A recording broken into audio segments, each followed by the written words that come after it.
поверхность нашей планеты покрывает вода на 71%. Вода в природе является живым веществом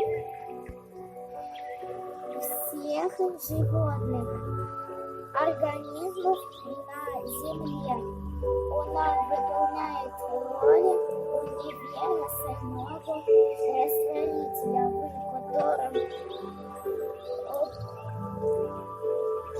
происходят разные процессы живых организмов. Вода – это прозрачная жидкость, не имеет цвета, запаха и вкуса.